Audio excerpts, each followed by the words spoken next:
Hold up. Wait a minute.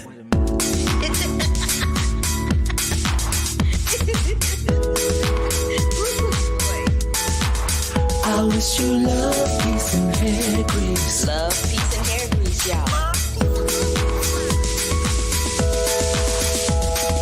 Yeah, you know, I'm straight from the hip. This is Carla Renata, aka the Curvy Critic, and I shoot straight from the hip. Yeah, you know, I'm always shooting straight from the hip. Hi, everybody. Hello. Yay. I'm a little cash today, and the hair is looking crazy because I've had a ridiculously busy week. But hello, hello, hello. Welcome to this episode, I think number 248 of the Curvy Critic with Carla Renata. I'm your host, Carla Renata. And what I do here is I review films and I talk to people above and below the line in the film industry. And I have got a jam-packed show for you guys today. So I will not dawdle and waste any of your time before getting into it. And I usually tell you what I did the week before, but y'all, it's so much to talk about. I don't really want to waste your time. So let's talk first about this film that I saw. Well, not this film, a series that I saw. It's called Dead Ringers. It is going to be streaming. Let me grab my notes. It's going to be streaming on Amazon Prime Video on April 21st, which is coming up this weekend. And it's a brand new take on a novel, Twins, by Barry Wood and Jack Geeslin. It was later adapted in 1988 by David Cronenberg, and it starred a series with Jeremy Irons. This time it's starring Oscar winner Rachel Weisz, and she plays the ambitious New York obstetricians and twin sisters Beverly and Elliot Mantle, who perform ethically questionable procedures in infertile women. And I just feel like this show is right on time based on what we're going through in the country right now. But I have two interviews for you. One is with the Umbrella Academy star Brittany Alford, who I tried to get some scoop out of her, y'all. She was not even trying to budge. She's been cast as Rachel, aka Beverly's love interest, and she puts the sisters' relationship to the test because, you know, twin sisters, they can be a little jealous. So I'll let Brittany tell you more about it. So take a look and a listen to this interview with Brittany Alford. Girl, you are so good in this series. Thank you. Your hair, by the way, my goodness gracious. It's stunning. Anyway, Love Fest. Okay. That's all right, girl. I love you. We're having a love fest. It's all good. So I just want to know what attracted you to this kind of project, because this seems very different than anything else you've ever done. And it's very timely in terms of what women are going through globally right now. Yes. What attracted me to this project was that it was like nothing I'd ever read. It was so impeccable and funny and alluring and intense, and a caliber of project that I'd always wanted to be a part of. So yeah, I had to go in for it, and it worked out. Yeah, it did. And working with Rachel, your scenes are so intense. What did you guys do to pick up that energy and that chemistry? Because that's hard. Yeah. Like, y'all are all up in each other's faces, so there has to be something. They didn't just go action and y'all hit it and quit it. You know what I mean? I mean, maybe they did. Maybe they Stop did. Stop it. That's the thing about when you. I've been on sets where there's been immediate chemistry with the person that you're working opposite, and then there are times when there isn't, and it's more work. So you're actually, you know, I'm like acting, I'm doing my job, I'm working to create this beautiful moment. And with Rachel and I, from the first moment that we met, I had a Zoom with her and Sean Durkin and Alice Birch. before I booked the project. And immediately there was a connection. And so on set, it was just really natural. It was wonderful to watch because it was so intense, but it was very tender and warm and loving all at the same time. Because I'm seeing this story as like an Adam and Eve and snake story all at once. Ooh, I like that. Mixed with a whole reproductive thing going on, and then Greta's crazy ass is all up and through. You know, My beloved Poppy, yes. It's just a lot going on. What's next for you, Brittany? Right now, I'm just enjoying this press tour and very hopeful about things coming in the future. In other words, I'm not telling you what's going on. You were like, you might want to know, but I'm not telling you nothing. Do you think two are better than one based on your experience with this show? Two are better than one. I think two's a lot. I think if you can handle two, hey, you know, go for it. But I'm good with one myself. I can handle that. That's a good place to end. Brittany, thank you so much for your time today. I really appreciate you, and I love you in this. I can't wait to see what else is coming down the road for you. Thank you so much. You're a brilliant actress. Thank you. Seriously. Thank you. You're very welcome. Bye now. Bye. So thank you, Brittany. So Poppy Lou plays Greta, and baby Greta is many, many things.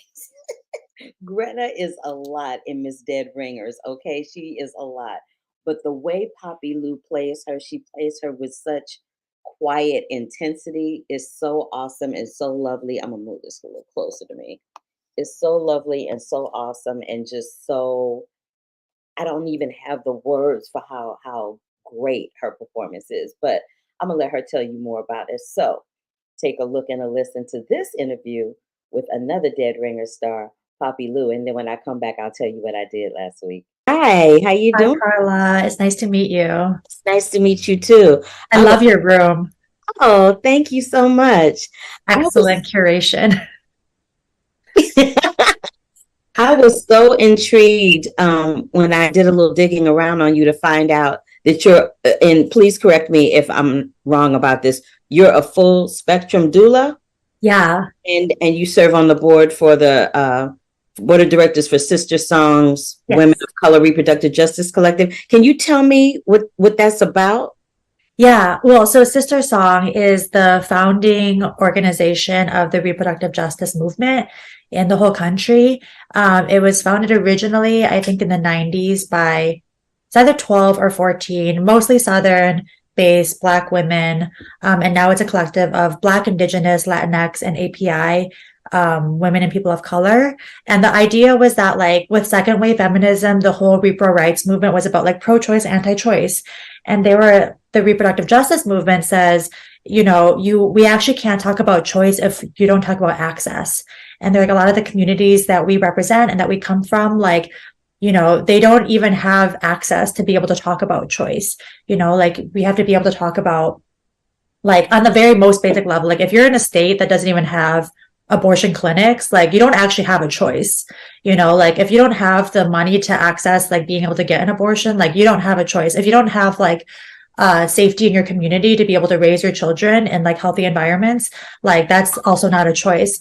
And, like, Sister Songs, I think their mission statement is, like, it's the right for people to have children if they want to not have children if they don't want to. And I feel like crucially, the third is, like, to be able to raise their children in safe and sustainable environments. So anyways, they're amazing. I love Sister Song so much. They're doing incredible work. But I got in touch with them because I was touring a film made about my abortion story a number of years ago. And then that got me linked up with a lot of repro rights work. And then I was trained to become a full spectrum doula by an organization based in Brooklyn called Ancient Song.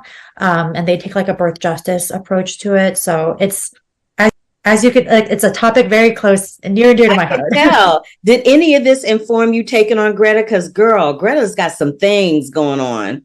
I mean, Greta is a little creepy little freak. And I love her for it. She's just like a weirdo little, I feel like, introverted, socially strange being who's in her own world. But I think it did make me really excited to work on the series because I think because there were like so many, like Alice Birch as showrunner, and because there were so many like women who were in the writers' room, the show versus the original Cronenberg, like I think it dives so much deeper into like birthing in this country and like the medical system and the injustices that are done to like birthing people and sort of like the fears and the lack of agency and the like I haven't seen any other show that portrays birth in such a huge spectrum of experiences. And I feel like that feels really radical actually. Even to like see birth so graphically. It is very radical. Poppy, you a deep doll. I wish we had some more time to really do a deep dive into this, but unfortunately, that is my time. You're lovely. I love you in this show. Yes, love you in this show, and I'm looking forward to other people checking it out. Thank you so much. Thank you, Carla. Appreciate it. All right, bye-bye. Bye. Again, you guys, Dead Ringers, starring Rachel Weisz, Poppy Lou, and Brittany Alford, is going to be on Prime Video on April 21st. I was absolutely riveted. You'll love it. If you like sci-fi and David Cronenberg, you'll be all in. So again, Dead Ringers, April 21st, Prime Video. Now, let me tell you what I did last week. So I talked about last week how I was going to go to the Turner Classic Movie Film Festival, and I did exactly that. I hit the red carpet, did a lot of interviews, and I'm actually going to play you a little special video that I put together for that. But before I do that, I'm going to finish telling you what I did last week. I ran into these crazy people. Excuse me. Mario Cantone is out of his daggone mind. Kate Flannery, you guys recognize her from The Office. She introduced a couple of films over the weekend. And of course, staple TCM Classic Movies host, Ben Mankiewicz. But before I got to the opening night of TCM, I went on a Warner Brothers tour. And if you guys recognize that sofa, it's the one from Friends. I have a little video on my Instagram where you can see all about that. I loved doing that. But before I get into the next review or the next interview, which is going to be with my little brother, Harold Perrineau, about his new sci-fi horror drama series From, which is streaming on MGM Epix, I'm going to play you this TCM opening night package that I put together. Take a look. It's your girl Carla Renata, aka the Curvy Film Critic. I am back at the Turner Classic Movie Film Festival 2023, and we've got so many people that I'm excited to speak to. And it's opening night. Tell me about the first time you saw Rio Bravo. Oh gosh, I think I actually saw it when it was new. I would have been 8.5 years old, something like that, and I recognized Ricky Nelson because I watched Ozzie and Harriet on TV. I don't even know why I was there because I didn't like Westerns then. I've gotten smarter now, and I love them. Forget your trouble, come on, get happy. You better chase all your cares away. I'd like to go see All About Eve. I'm very jealous I'm not doing that with Ben, but that's okay. Listen, you go it's see... only his great uncle, that's all. That's why he's doing it. Nepotism. Curvy? Curvy, like curves. Yes, honey, yes. Take it in. Take it in. That's a fun red carpet. Yeah. Got a bunch of live ones out there. Everyone should feel this way about old movies. Everyone. Yes. It's too bad because they're better. Sherry Belafonte says she was so excited to meet you. Oh, I can't wait. She's actually the person that turned me on to silent movies because I was, everybody knew Charlie Chaplin's movies and the obvious ones, but really it was her talking about them on Turner Classic Movies that made me go, let me check this out Sunday night, see what's happening. I cannot wait to talk about African Queen with her. I cannot wait to talk about the amazing, amazing work that Joelle Lee has done. Just Another Girl in the IRT. Yes. This is part of their Juneteenth lineup. So we're really, really happy that these films are being shown. And I get to do a thing with Ernest Dickerson tonight. And Sunday. And Sunday, I'm introducing the Red Shoes Thank you, Rose. With Eddie Muller. with Eddie Muller. Talk to me how you became a host. Talk to me about that. Well, I've been doing my own festival, my own Noir City Film Festival on the Boulevard here for 24 years. So TCM, they're pikers, just 14 years, right? So the truth, I'm telling you, straight up, I had the dates they wanted when they started the festival, and I said, we got to make a deal. So that's why I got them to give me some stuff to host. I did okay, I guess, because now I'm on the network, and that's how it worked out. You're a shrewd businessman. I love it. Yeah. So talk to me about being here at the Turner Classic Film Festival and what it means to be celebrating 100 years of Warner Brothers in addition to the festival itself. It's a no-brainer to go to make a glitzy event for a new movie, but the fact that Turner Classic Movies has inspired glitzy events for old movies is extremely exciting to me. Thank you so much, you guys, for joining me for the 2023 Turner Classic Movie Film Festival. It's been a blast. Now off to see the film and the party. Hey, hey. Bye. I love Turner Classic Movies. I really, really do. It is one of my favorite things to cover. So thank you so much to Ginsberg Libby for inviting me and approving me to cover the festival. Today is the last day. There's a couple of showings left before they do the closing night festivities. But if you're in the Los Angeles area, and you can run down there and grab a couple of tickets to the last couple of screenings. If you're not in the Los Angeles area and you want to see some of the panels that took place with Ricky Lake talking about Hairspray, or Anne Margaret talking about Bye Bye Birdie, you can go to YouTube to the TCM channel and see all of those panels that have been hosted and curated by the festival, by TCM, and by Warner Brothers, which has recently acquired the network. Okay? All right. So having said that, let's talk a little bit about my little brother show, From. So Harold is on this show. It's called From. And he plays Boyd Stevens, a sheriff who holds the town together as they find a way to escape an unimaginable nightmare.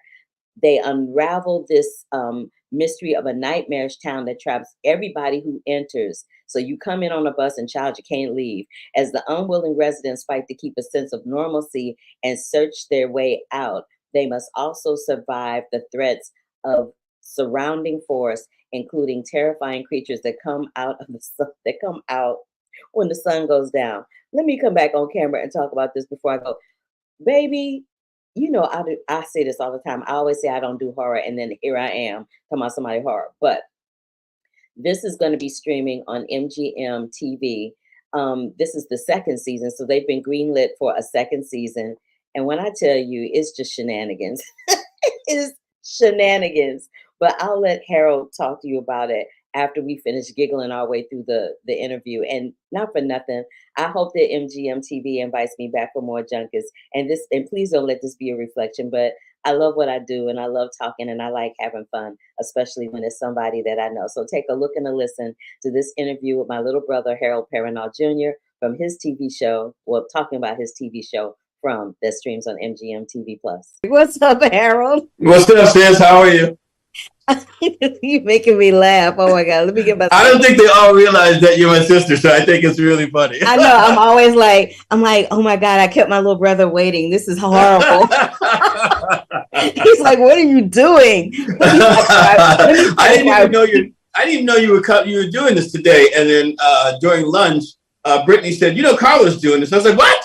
And so, hi, Carla. Let's Brittany answer what's up. Wait, okay, let me put myself together. We do this all the time. Okay, wait. I know. All right. So let me just say, I'm just happy to see you in a series where your name is kind of like 1 or 2 on the call sheet. I'm like, that's what I'm talking about. It's a long way from King's Dominion. Listen. Woo, give my regards to who? Broadway. But anyway, let me just say, the only reason I would watch this is because of you, because I don't do scary, I don't do horror. Baby, 5 minutes into that, I was like this, looking off in the side someplace. I had the lights on. It was terrible. But having said that, I know what monster scared me when I was a kid. For me, it was like Bigfoot. Who scared Bigfoot? Who scared you? Who was scary for you when you were a kid? Oh, you know what really used to scare me? This is gonna sound crazy. God used to scare me. Ooh. This is right. This sounds crazy because I used to feel like ghosts were really real and that God was waiting to communicate to me through ghosts, but he had to make sure I was ready for it. And so every time something came scary, I go, God, come on, not right now. Not right now. It's like I'd be frightened. I'm like, not yet. Like that, the spirit of my, past relatives, some of who I knew and some that I didn't. That used to be, so I used to be like, God's gonna think I'm ready before I'm ready. So, it sounds crazy, but It doesn't sound crazy, but I was not prepared for that answer. I don't know what the hell. I thought you was gonna say like the Cookie Monster. I thought you were gonna say something crazy, something normal, and that people should be scared of. No, but I can understand being scared of God. Like it's fear of the unknown. It's an unknown entity. Right. Some people claim to have seen him or her. Some people have never seen him or her. Some people don't believe in him or her at all. So that's not right. No, I believe that God was always there, but always like threatening to show me something that I wasn't ready for, and trying to prepare me. And I don't know what that's about. A little bit of me thinking I'm some big deal, or I don't know what it was, but well, I'm glad he didn't take you up out of here. Just a heart attack. I thought I wasn't ready. God. I hate you.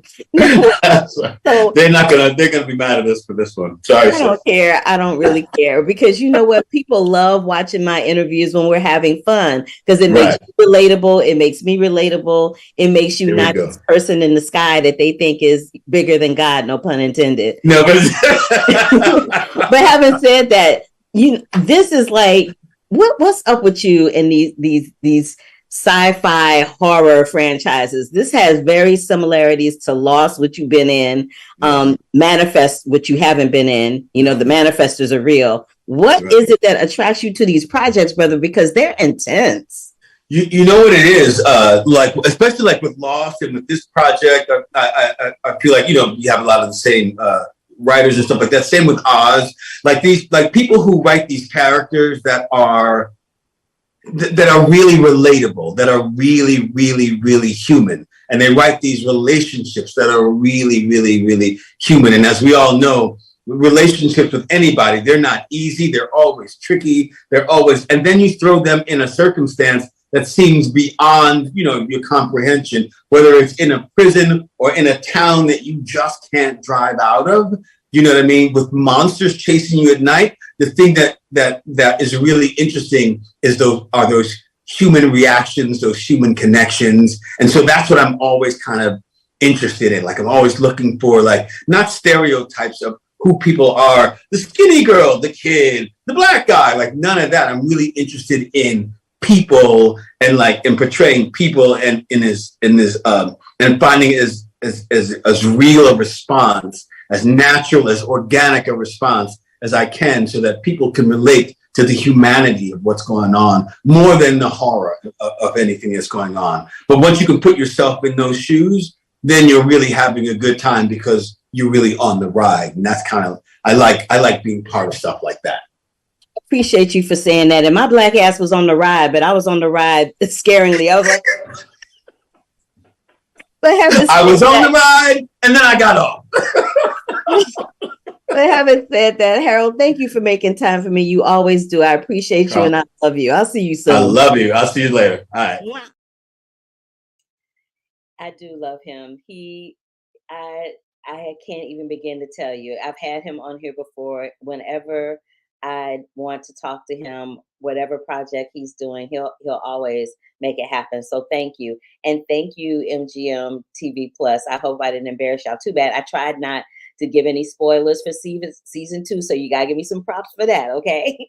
Let me just go and talk to the people in the chat room. Brandon is here. And he's like, hello, all. I got 3 weeks left of my semester 2 of my art classes.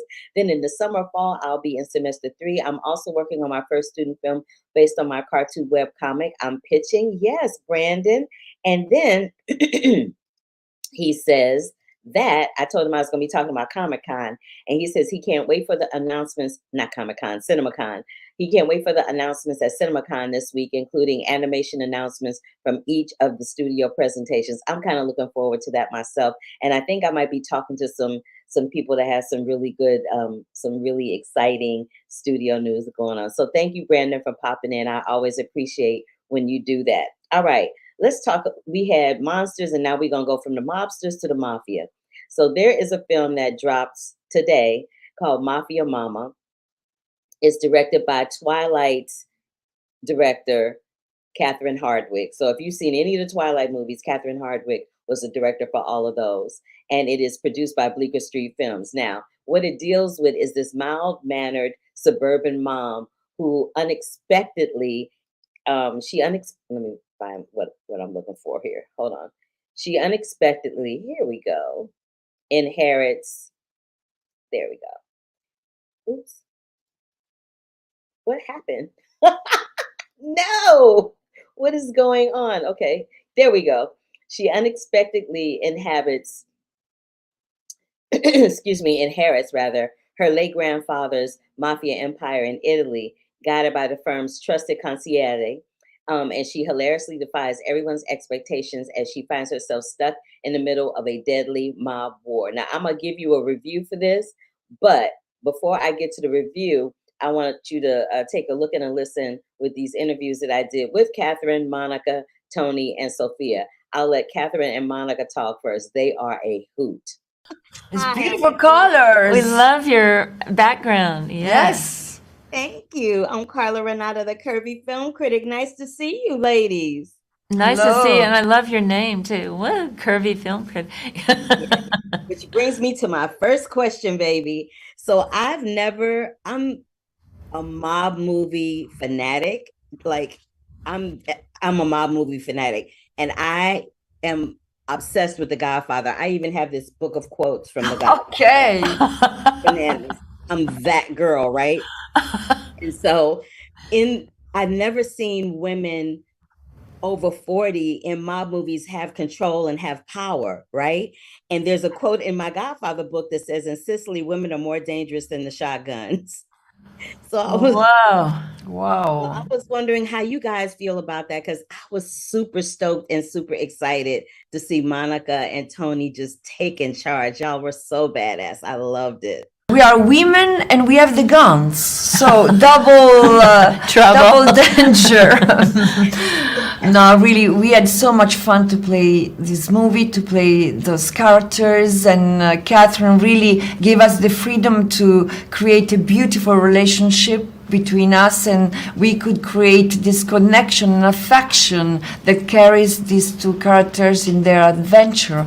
And Catherine, she's so elegant, she knows what she wants, and this film is very, very difficult because there are many scenes and many actors, and she was never scared to try something too sublime and already great script, or realizing when we've gone too far, and she brings elegance in the middle of the violence.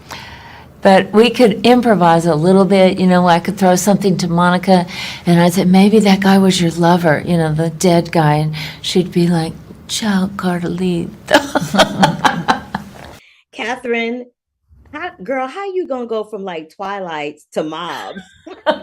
Just saying, that's like a major detour for you. Vampires to mob, maybe they're not that different. They're both dangerous, you know, male dominated, you know. You know, there was another film that you directed called Miss Bella with Gina Rodriguez. Miss Bella, yeah. And I saw that. I'm like, this is giving me Miss Bella vibes a little bit. Yeah, because Gina is a badass in that movie too. I mean, she learns how to become strong in that movie too, and that's what was so fun about this. You see this woman, her voice is pretty much silenced by the men around her. By the end, by learning from her lawyer, Jenny, who's like, no, you speak your power, find yourself. You should go on that trip, you know, and then she's herself. She becomes herself. She becomes like a vocal, badass woman by the end. I love it. Go ahead, Monica. Then I said these three women surrounded by this amazing cast of actors. and in Italy, so we had a great time too. Italy, baby. Eating pasta, drink wine, and make a beautiful movie. So lovely wine, yes. I have some of that wine too. I will be partaking of that this evening. FYI, but not really. I was in Italy. The only time I was ever there, I was there performing for the troops for the USO, and I went to a flea market, and they told me if they like you, if they think you're beautiful, they'll pinch you. Baby, my booty was bruised. Oh, be careful with Italians.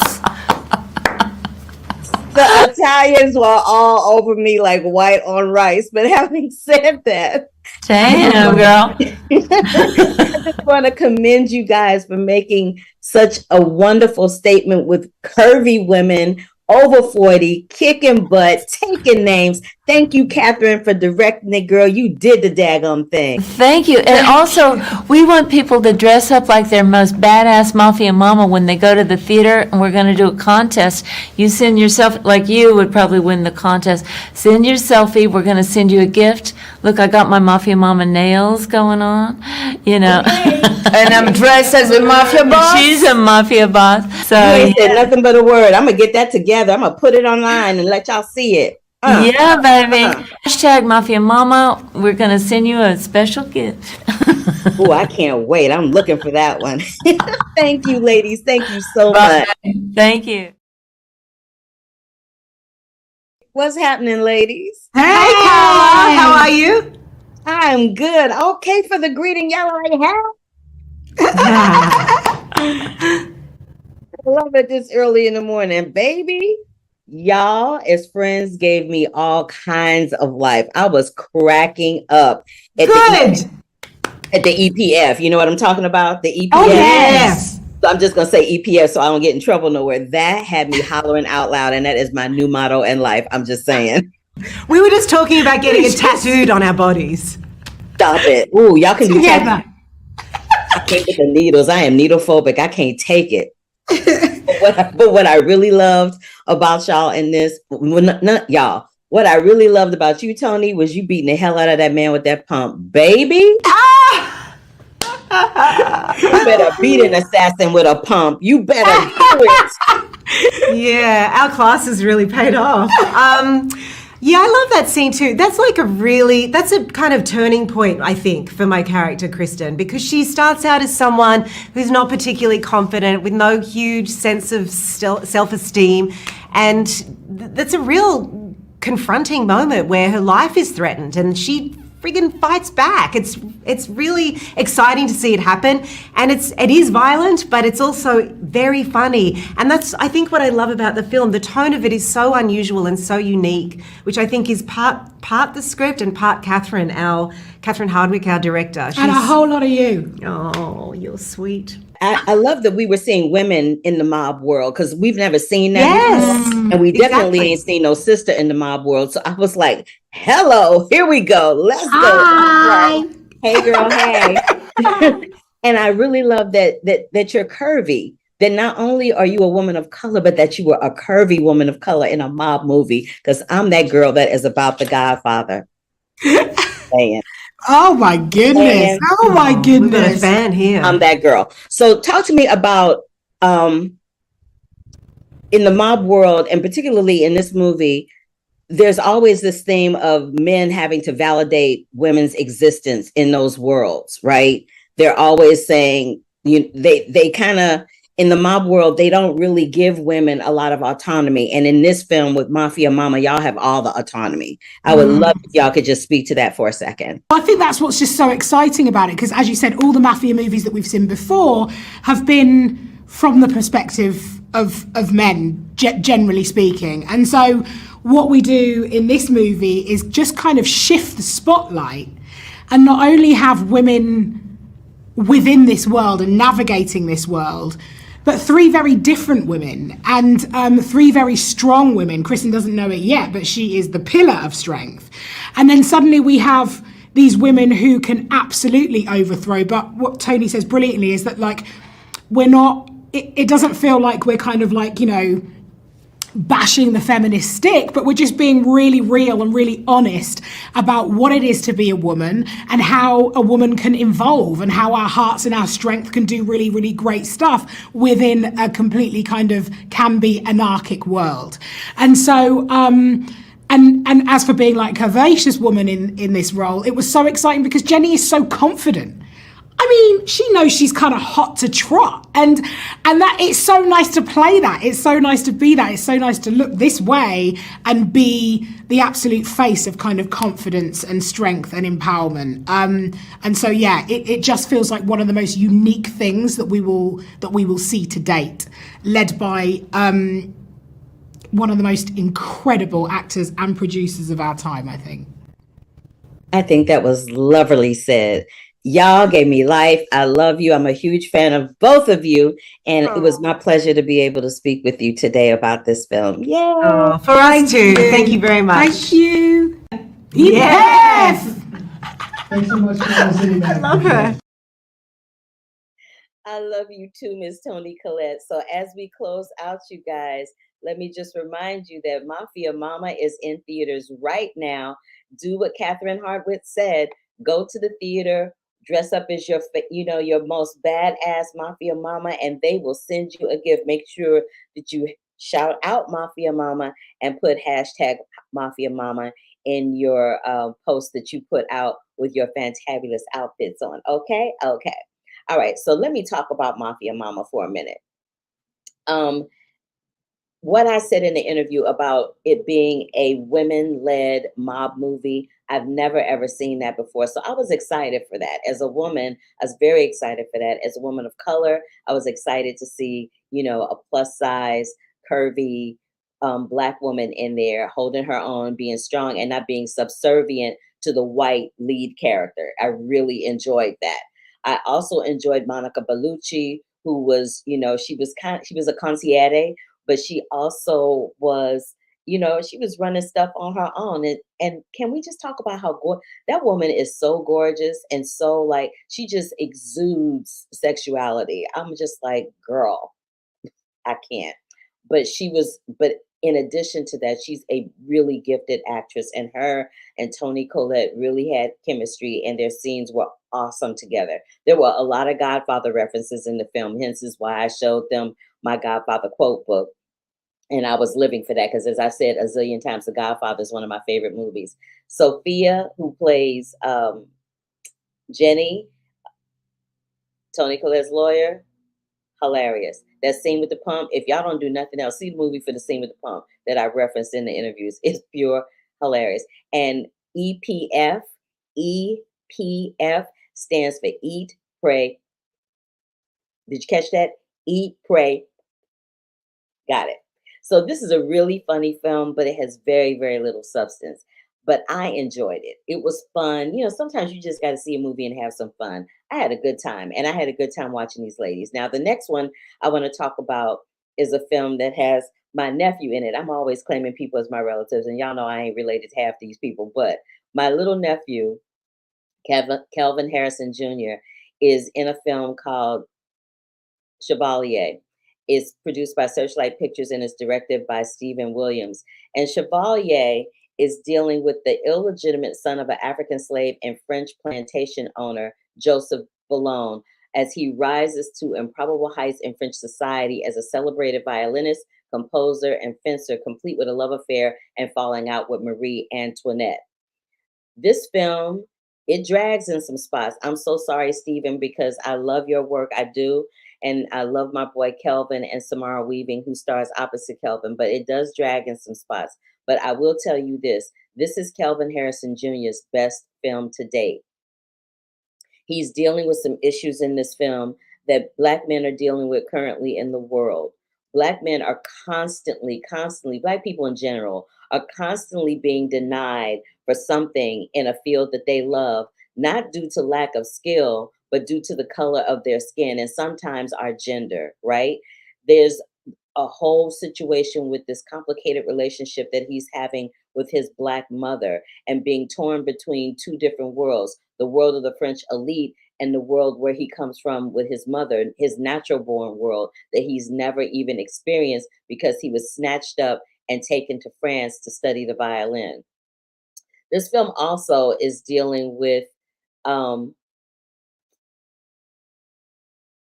relationship between a mom and her son, and how most of the time that relationship is really wonderful and fluffy and light and all that, but in this film it's very challenged and is very challenging.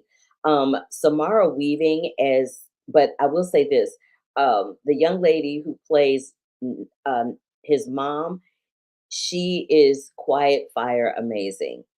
I don't want to butcher her name. I think it's Robles Adaculio, but she is freaking amazing. Samara Weaving as Marie Josephine is really quite. I love her in films. She was in The Valet. She was in one of my favorite TV shows in Australia, Home and Away. There's something about her. There's like this quiet intensity that lurks beneath the surface with her, which makes her really interesting to watch on film. And her performance in Chevalier is no different. And she also brings the heartbreak that comes with having an interracial relationship in a time in the world where not only were you not accepted for being Black, but you weren't accepted for being able to love who you wanted to, regardless of the color of your skin. So having said all of that, I delve into all of those issues with these interviews with Kelvin and Samara. And so I will play them back to back before I get to my last one for the evening with Jake Gyllenhaal and Dar Salim from The Covenant. So here we go. We'll do Kelvin Harrison Jr. first. Carla Renata, the curvy film critic. Yes, she is. Hey, nephew, how you doing? I'm good. How you doing? I'm good. I love that you get so excited to see me. That really warms my heart. Listen, you've been here the whole run, so it's. I really have. I was just thinking that I've been here for the whole run for you, and I'm so happy to finally see your name above the title. Oh, thank you. Let's just talk about that. But what I really want to talk to you about is I heard that you studied violin for 7 hours to prepare for this. Oh my gosh, yes. 7 hours a day, right? Yes, it was like 6 to 7 depending on the day. And I started when I was filming Elvis in Australia, because that's when I got the job. And so I was like, I need to start ASAP. And then I went home. My dad's a music teacher, so he started helping me. And then I went to LA and I got a violin teacher there. And then I went to Prague and I got a violin teacher there, and I did 6 hours a day, 7 days a week.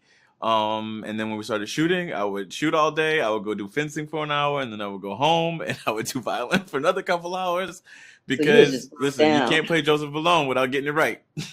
Listen, because I was like, he looks like he's playing that for real. And I know you're a musician. So I was like, that's the first thing I had to ask you, because I was almost positive you were playing for real, because it looked like it. But, some folk are really good at making it look like they playing and they not. But I was almost 99.9% positive that you were playing. And I was right. You did the thing, bro. You did the thing. Oh, you did the thing. Talk to me about what it's like or how you feel about portraying a Black artist in history, yet again, someone we've never heard or didn't know about, and how Black artists and our history is starting to be even more erased from history the way that it stands right now. Yeah, I mean, it's a really exciting opportunity and a beautiful opportunity to educate. It's a beautiful opportunity to also humanize. And I think what was so exciting about Joseph's trajectory is that he defied all odds. You wouldn't expect the son of a slave owner and a slave, a woman who was raped by this man, and to come in and him to recognize his gift, bring him to Paris, allow him to be taught and given etiquette training in order to be in a position to be in front of Marie Antoinette and the king, to be knighted, to become the Chevalier. Now, from there, at this point, you're sitting there thinking like, well, how did he do this? Well, it's because he was beyond talented, but also like, what did he have to give up in order to sustain his notoriety in this society? And I think that story was what I was interested in. What do we have to give up in order to be here? And how do we overcome it every step of the way? Do you think that he had to give up trying to keep his dignity and his self-love in that process? Yes, his dignity, his self-love, his self-worth. people ask a lot of questions about the costumes and how beautiful they are and the wigs. And, as much as it represents a sense of like, oh, I'm in the upper echelons of French society right now, how sophisticated I am, how much these people respect me. It also is stripping away his culture, it's stripping away his background, it's stripping away his connection to his mother. And we see this complicated relationship with this wonderful, strong, confident, beautiful Black woman who comes in, and he doesn't really know how to receive her. And why is that? It's because he's assimilated for so long to society that has rejected him, limits him, and disrespects him when he constantly sits there and gives them so much of himself every step of the way. And he has to come to terms with, who am I? Who am I really? And so you look at these costumes, and they're really just veils and masks to to survive, but also it's stripping away his individuality. And that's that's the thing. You know what? I could have talked to you for a whole half an hour just about that one subject right there, because you went all the way in. But in closing, I just want to tell you once again, as I always do when I close, how very proud I am of you. I'm looking for you to stretch and grow your wingspan even further moving forward. I always got you. I will always support you. And congratulations, my friend. Thank you so much, Carl. I appreciate you so much. Right back at you. Bye-bye. I have been looking at you for years trying to figure out why your face looked familiar to me. And it's because I used to live in Australia for a little while, and I used to watch you on Home and Away. No way! I did. So hello, and how are you? I'm well. Oh my gosh. That's bananas, right? An original fan. That's exciting. Yes, girl, an OG Home and Away fan. OG Home and Away. So let me talk to you about this. I know that Kelvin studies 7 hours a day playing his violin and fencing, but I want to talk to you about your training in singing opera, because that was something new for you, right? Yeah, I hadn't sung before. I didn't train for 7 hours. I trained for about an hour and a half a day. I mean, it wasn't my voice. I had to lip sync. There was a beautiful Italian opera singer who sang. But in terms of getting the physicalities right and making sure the lip syncing was good, I had to train for that. But nowhere near as hardcore as Kelvin's. I love that. I love that you trained to make sure that it was believable, because I truly thought that was you. That's good. Yeah, I had to sing on top of her voice, which was terrifying because everyone on set heard me, but yeah, that's not me. Well, mission accomplished, girl. You did that. I also want to talk to you about what do you think about your character's artistic expression awakening Marie Josephine's dreams of what she wanted her life to turn out as?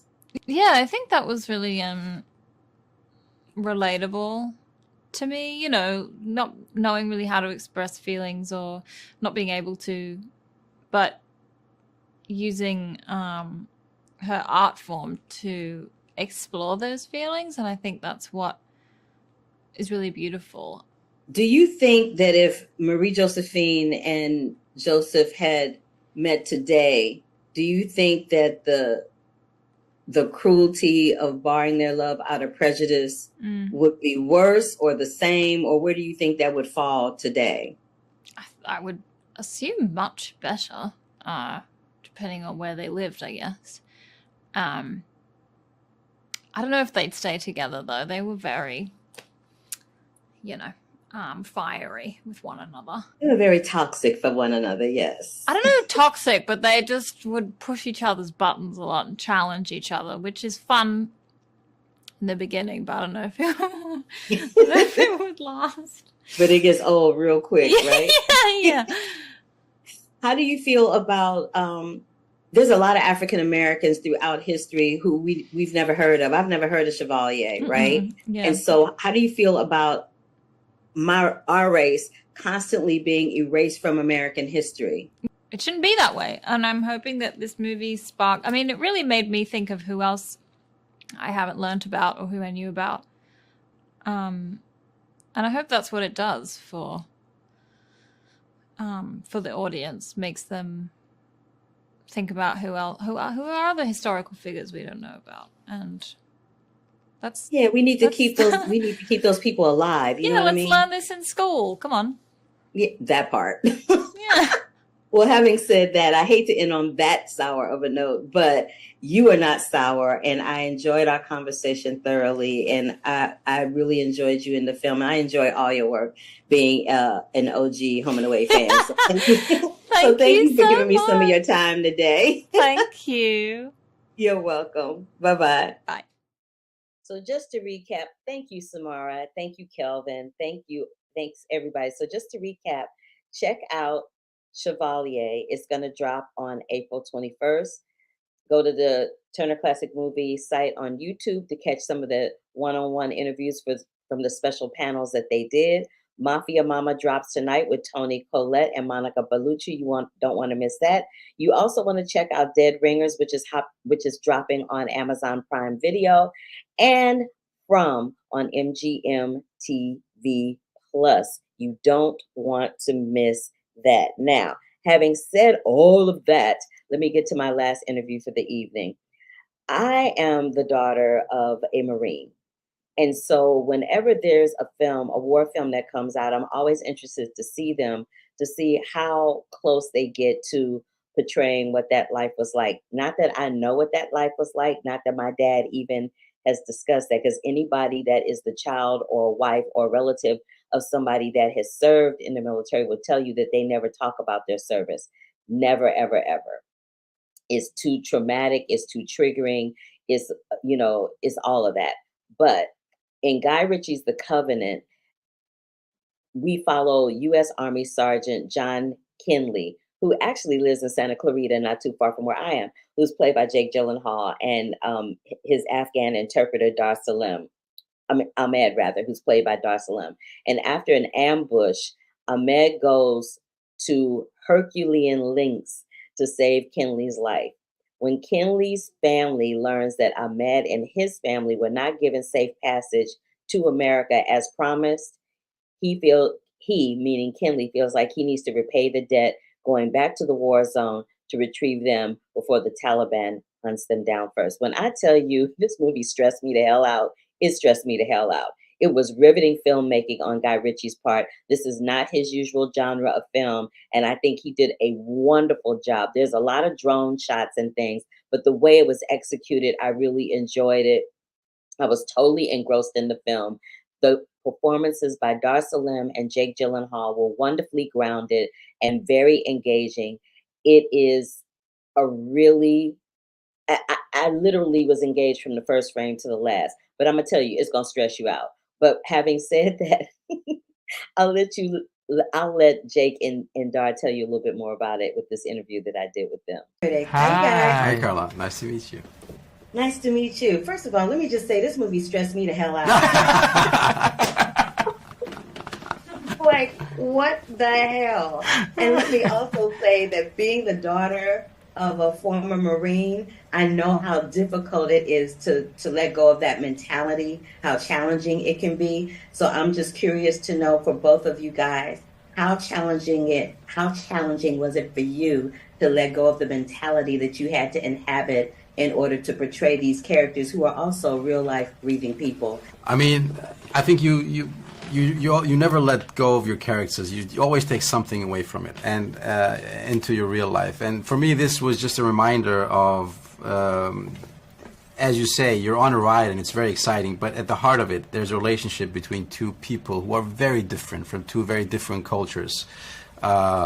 But at the end of the day, they choose reluctantly to do the right thing. And it reminded me that so much more unite us as human beings. You know, people just want to do the right thing. People just want to have security, safety, and an opportunity to give their children a better life than they had themselves. And we were always told about all the things that divide us. There's so much noise these days. So for me, that movie was a reminder that, do the right thing. Don't talk about it. Just do it. Yeah, that's what I took away from it.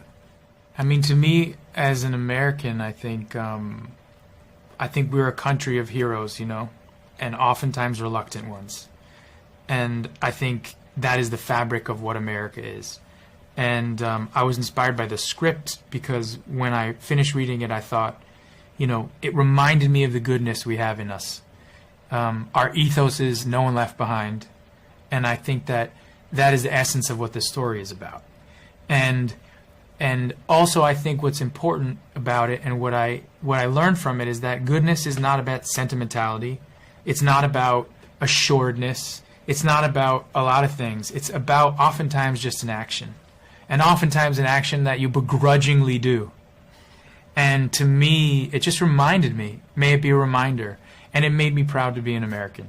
Oh, I love that. Y'all are some deep brothers. Okay, let's a little bit with this last question. I was watching an old Betty Davis movie this morning called Dead Ringers, and somebody said this. They said, there's a remedy for everything but death. And I just wanted to get your thoughts on that as it relates to the covenant, because as I heard that, I thought, oh, I want to ask the guys about that when I talk to them. I mean, that is the hook in this movie, right? That's what he talks about. And I think, you know, the hook in him is about being alive. That he brought him life, and then he can't live without bringing the life back. And I think that is like, that's what the essence of this movie is about.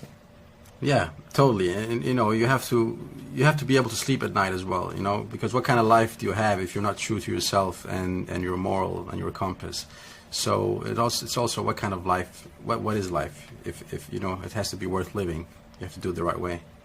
Y'all did this film the right way, and like I said, as a daughter of a Marine, I appreciate what these two men went through in real life and what you went through as actors and happening their life. So I appreciate you. I thank you, and I also thank you so much for your time. But I'm still stressed out. I'm just saying. Well, we appreciate you too. We appreciate you. Thank you. Thank you. All right. Bye now. Bye. Okay, so FYI, but not really. I kind of have a little crushy crush on Jake Gyllenhaal. I have been watching his films for years, and I think he's such a smart actor. And I love Dar Salim too. So it was really difficult for me to keep it together, but I do have a little crushy crush on him. But all right, having said that, I just wanted to thank everybody that I had on the show today. Harold Perrineau Jr., Tony Collette, Sophia Nombet, Monica Bellucci, Catherine Hardwick, Kelvin Harrison Jr., Samara Weaving, Brittany Alford, and Poppy Lou. Their shows, Dead Ringers, From, Mafia Mama, The Covenant, and I know I'm missing one, but y'all can see it during the rest of the show or if you play it back. But I do want to tell you that next week I will have coverage on Are You There, God? It's Me, Margaret. I will have a review about that.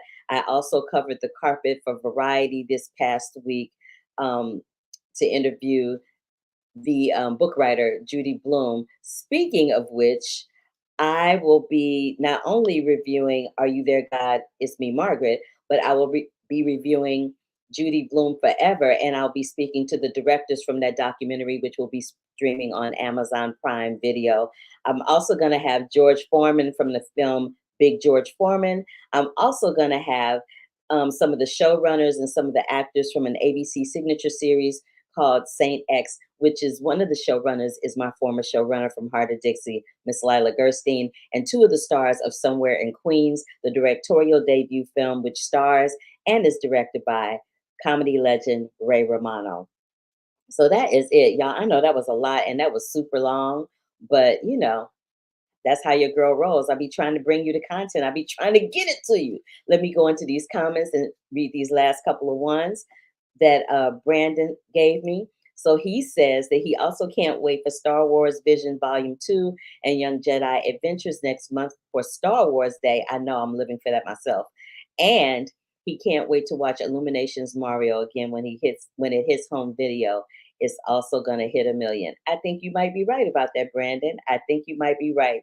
So you guys, thank you so much for joining me. If this is your first time tuning into the Curvy Critic with Carla and Renata, if you're on YouTube, give me a big thumbs up to let me know that you were here.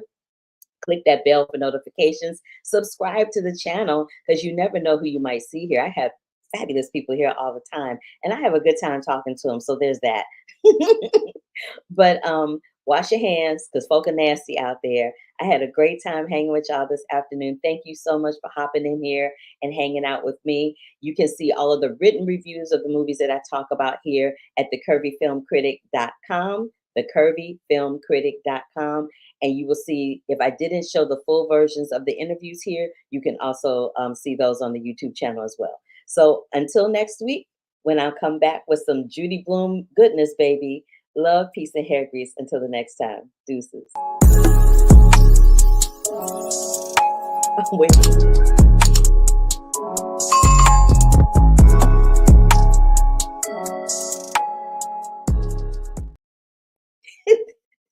Bye, y'all.